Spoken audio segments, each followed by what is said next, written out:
Assalamualaikum warahmatullahi wabarakatuh. Kali ini saya akan menjelaskan praktikum topik 5 tentang sistem endokrin atau sistem hormon. Seperti kita ketahui bahwa sistem endokrin ataupun sistem hormon ini merupakan sistem koordinasi kedua setelah sistem syaraf. Disebut sebagai sistem koordinasi karena sistem organ ini mampu mengkoordinasikan fungsi atau fisiologi di dalam tubuh. Jadi dia berfungsi untuk mengatur segala proses fisiologi yang ada di dalam tubuh, baik itu sistem pencernaan, sistem pernafasan, sirkulasi darah, sistem ekskresi, dan seterusnya, itu diatur oleh yang namanya sistem koordinasi. Kalau sistem syaraf, dia bekerja untuk bisa menyebabkan proses fisiologi itu dengan adanya impuls saraf, sedangkan endokrin ini bekerjanya dengan pelepasan hormon. Nah, dengan pelepasan hormon inilah, maka hormon akan mempengaruhi kerja dari fisiologi di dalam tubuh manusia. Seperti yang mungkin sudah kita bahas pada teori sistem endokrin. Untuk praktikum sistem endokrin, indikatornya adalah yang pertama, mahasiswa mampu menyebutkan jenis-jenis kelenjar endokrin beserta hormon yang disekresikan. Yang kedua adalah mahasiswa mampu menjelaskan fungsi hormon tubuh manusia. Yang ketiga adalah mahasiswa mampu menjelaskan mekanisme kerja hormon. Dan yang keempat, mahasiswa mampu menjelaskan dan menganalisis salah satu fisiologi sistem endokrin. Jika kita belajar tentang sistem endokrin, maka ada 3 hal yang perlu kita pelajari. Yang pertama adalah tentang kelenjar endokrin, yang kedua adalah tentang hormon yang dihasilkan oleh kelenjar endokrin, dan yang ketiga adalah organ target, yaitu organ yang bisa merespon adanya hormon yang dilepaskan oleh kelenjar endokrin. Dan ketiga-tiganya ini akan kita pelajari secara anatomi maupun fisiologinya pada praktikum kali ini. Yang pertama adalah tentang anatomi dari sistem endokrin. Seperti yang saya jelaskan tadi, bahwasanya dalam pemahaman sistem endokrin, yang pertama adalah kita harus tahu tentang kelenjar endokrin terlebih dahulu. Kelenjar merupakan organ di dalam tubuh manusia yang bisa menghasilkan suatu cairan, baik itu hormon, enzim, ataupun cairan tubuh lainnya. Nah, sementara untuk kelenjar endokrin di sini, berarti kelenjar endokrin ini mampu menghasilkan hormon. Ada beberapa jenis kelenjar endokrin, kita urutkan dari bagian yang paling atas ya supaya mudah untuk memahami dan menghafalnya. Dari bagian kepala di otak ini terdapat 3 kelenjar endokrin. Yang pertama adalah hipotalamus, yang kedua adalah hipofisis atau kelenjar pituitari, dan yang ketiga adalah kelenjar pineal. Letak dari kelenjar hipotalamus adalah pada bagian dasar otak tengah. Nah, hipotalamus berperan sebagai master of gland, ya, pusat daripada pengaturan sistem endokrin bersama dengan hipofisis. Jadi, proses bagaimana kelenjar endokrin itu bisa melepaskan hormon tergantung dari pengaturan oleh hipotalamus. Kemudian yang keempat di sini ya, kita ke bawah, dari kepala kita ke leher. Di leher ini ada 2 kelenjar endokrin, yaitu kelenjar tiroid yang keempat dan kelenjar paratiroid yang kelima. Kelenjar tiroid itu ada di bagian depan atau anterior, sedangkan kelenjar paratiroid ada di bagian belakang atau posterior. Kemudian ke bawah lagi, di nomor 6, di bagian atas jantung dan di antara paru-paru, itu ada kelenjar timus. Kelenjar timus ini berfungsi untuk menghasilkan hormon timosin. Selain itu juga berperan untuk memproduksi sel darah putih di samping sumsum tulang. Kemudian ke bawah lagi, di bagian nomor 9 ya, saya ke 9 dulu. Di sini ada pankreas, yang mana pankreas ini menghasilkan hormon insulin dan juga glukagon. Kita mungkin sering ya mengetahui kerja daripada insulin yang mengontrol glukosa di dalam darah itu dihasilkan oleh kelenjar pankreas yang letaknya di bawah lambung di sebelah usus 12 jari atau duodenum. Kemudian bagian posterior, di bagian belakang ya, kita punya sepasang ginjal, dan di atas ginjal ini ada suatu organ kecil yang disebut dengan kelenjar adrenal. Nah, di antara ginjal kanan dan kiri sama-sama memiliki kelenjar adrenal. Kemudian ginjal sendiri juga menghasilkan hormon, salah satunya adalah eritropoietin atau EPO, yang mana eritropoietin juga berperan pada fisiologi tubuh, terutama menginduksi proses pembentukan sel darah. Kemudian nomor 10 dan nomor 11 serta 12 ini adalah kelenjar-kelenjar endokrin pada reproduksi. Kalau untuk wanita itu ada kelenjar ovarium. Selain menghasilkan ovum, kelenjar ovarium juga menghasilkan hormon yaitu estrogen dan progesteron. Kemudian di bagian uterus di sini dia menghasilkan hormon HCG yang menandai proses kehamilan. Sedangkan di bagian pada laki-laki atau pria ini terdapat kelenjar endokrin yaitu testis. Seperti halnya ovarium, testis juga tidak hanya menghasilkan sperma tetapi juga testosteron ya atau hormon testosteron.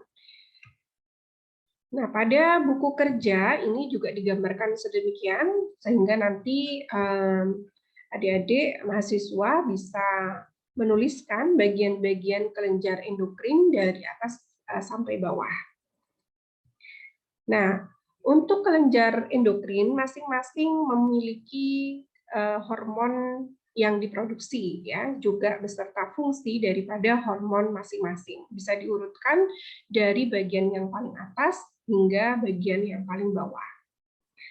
Nah, untuk hormon yang diproduksi ini ada banyak sekali ya, kita urutkan dari nomor 1 yaitu bagian hipotalamus.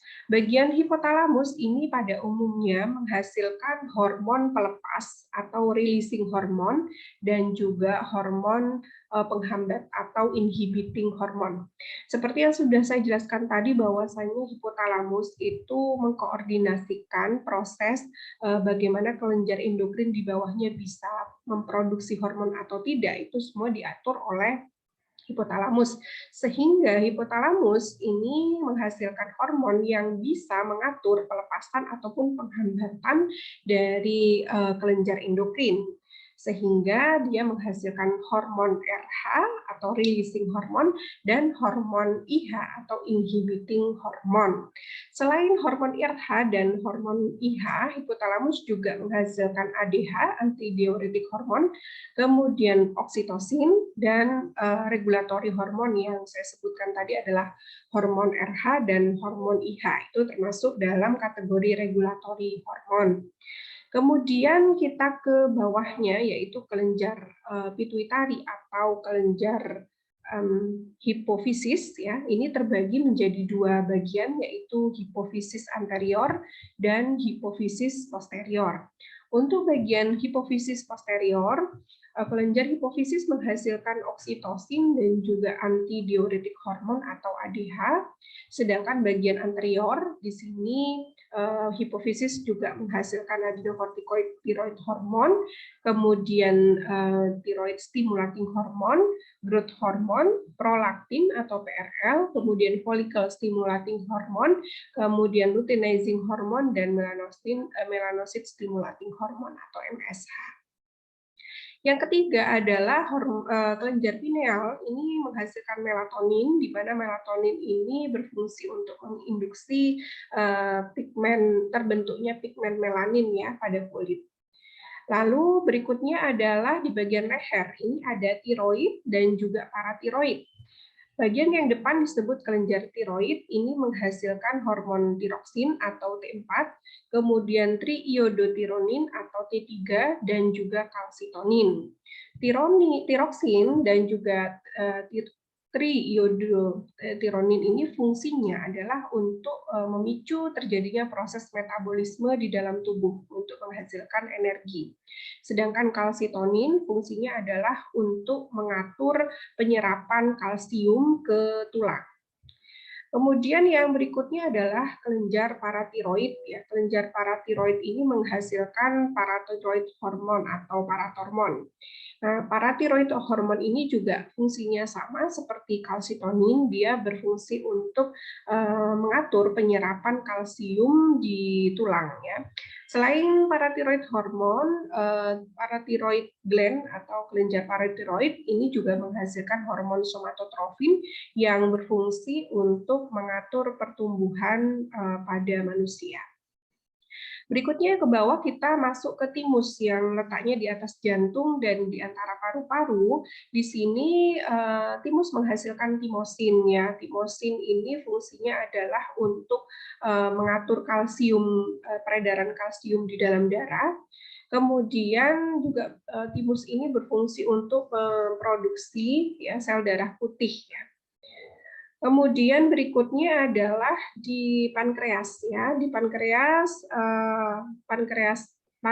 islet ini ya, dia berfungsi untuk menghasilkan hormon insulin dan glukagon. Jadi fungsinya sebagai kelenjar endokrin, dia menghasilkan dua hormon ini.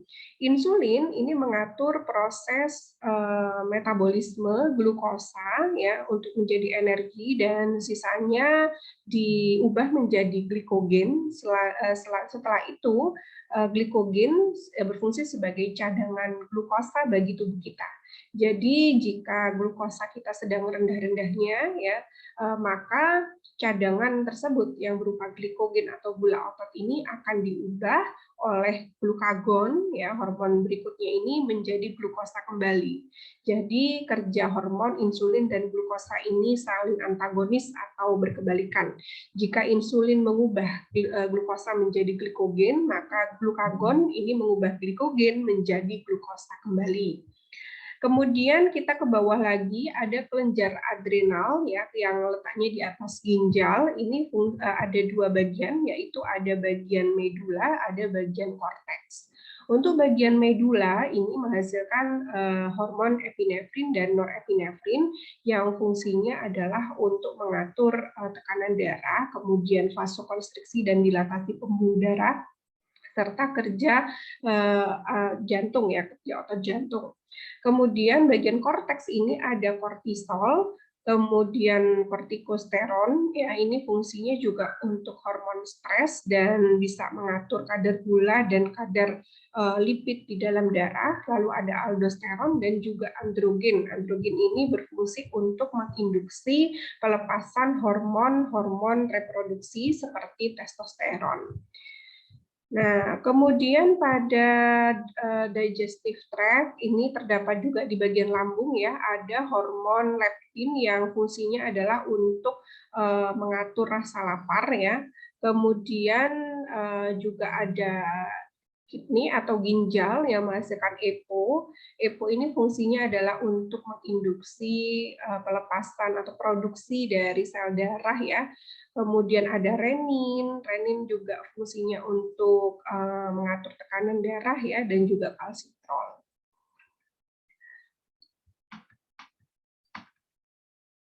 Nah, berikutnya kita ke fisiologi dari sistem endokrin, kita masuk ke rute kerja hormon. Jadi untuk memahami secara teoritis, kita melihat rangkaian dari metabolisme sel ya, dari proses fisiologi dalam tubuh gitu ya.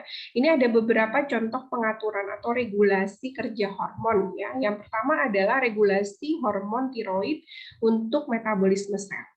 Nah, karena sistem endokrin ini berfungsi sebagai sistem koordinasi, dia bekerjanya seperti sistem syaraf. Jadi terdapat rute kerja daripada sistem hormon.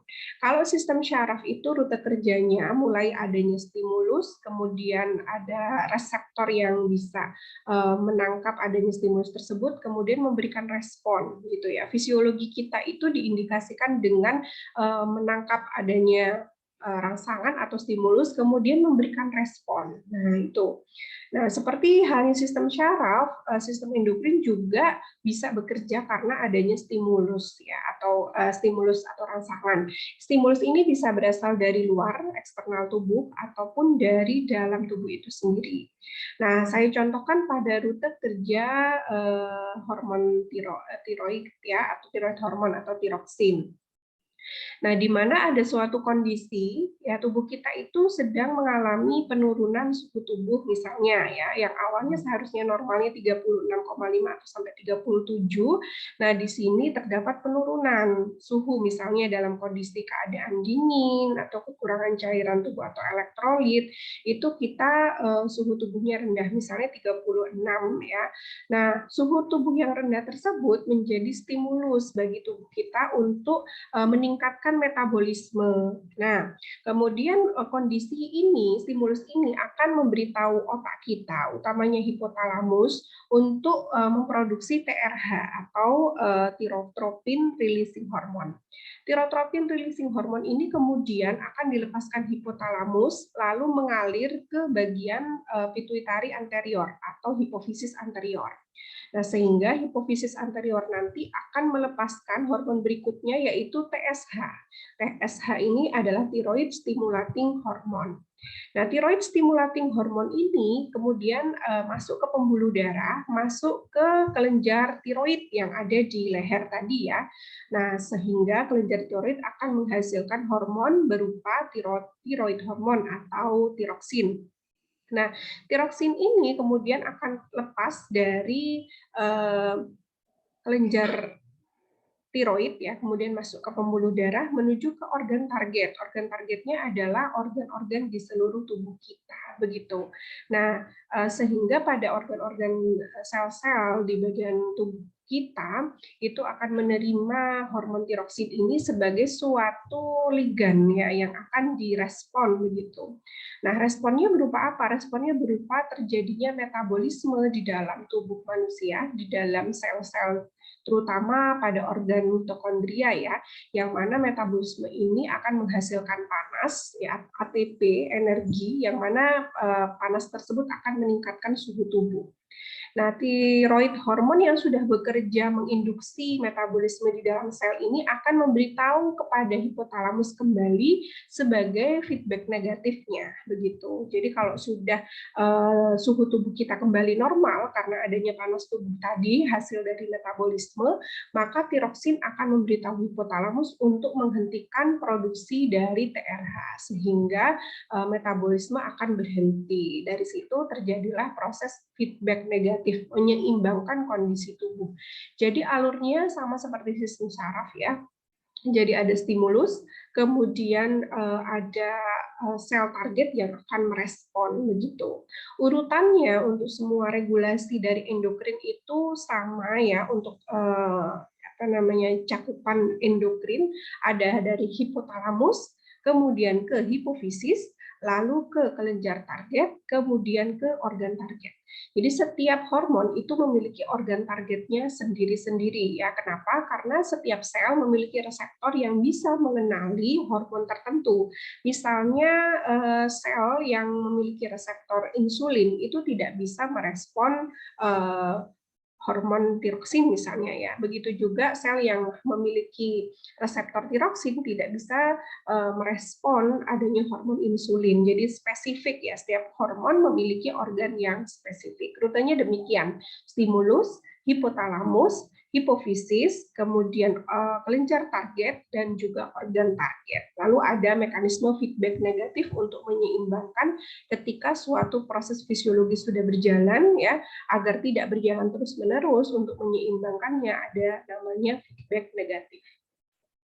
Lalu untuk regulasi hormon reproduksi ya, ini sama rutenya. Jadi misalnya pada proses siklus menstruasi begitu ya, otak akan hipotalamus akan melepaskan GnRH, gonadotropin releasing hormone, lalu GnRH ini akan masuk ke hipofisis, terutamanya anterior, kemudian hipofisis anterior melepaskan luteinizing hormone dan follicular stimulating hormone, lalu masuk ke pembuluh darah menuju ke kelenjar target, yaitu testis untuk pria dan ovarium untuk wanita. Testis akan menghasilkan testosteron, sedangkan ovarium akan menghasilkan estrogen, dan estrogen ini, hormon ini akan menuju ke organ-organ targetnya, baik itu di saluran reproduksi maupun di kelenjar maupun di organ-organ pendukung ya, seperti payudara dan seterusnya. Reproduksi primer maupun sekunder untuk menyebabkan proses fisiologi di dalam tubuh. Nanti kalau sudah terjadi siklus menstruasi, maka estrogen akan menjadi feedback negatif bagi GnRH untuk menghentikan siklus tersebut. Regulasi prolaktin dan oksitosin ini untuk pembentukan ASI ya. Jadi kita pernahkah membayangkan bagaimana proses fisiologi terbentuknya ASI? Nah, ini juga sama seperti sebelum-sebelumnya berjalan karena ada stimulasi. Stimulasinya adalah berupa puting susu ibu yang diminum oleh si bayi. Ini merupakan stimulus yang akan memberitahu otak kita untuk melepaskan GnRH ya, gonadotropin releasing hormone, lalu nanti dia akan menginduksi hipofisis anterior maupun posterior untuk melepaskan oksitosin maupun prolaktin ya. Kalau prolaktin ini dihasilkan oleh hipofisis anterior, sedangkan oksitosin dilepaskan oleh hipofisis posterior. Di mana keduanya ini bekerja saling sinergis, yang mana ketika dia sudah diproduksi akan dilepaskan ke pembuluh darah menuju ke kelenjar mame ya. Nah, keduanya ini akan menyebabkan menginduksi fisiologi terbentuknya atau sekresi dari ASI seperti itu.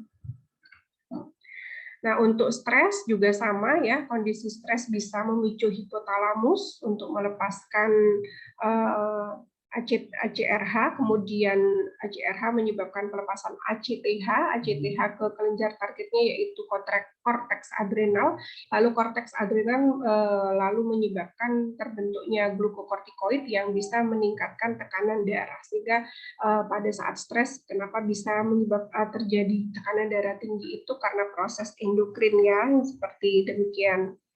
Ini untuk regulasi insulin dan glukagon juga sama ya.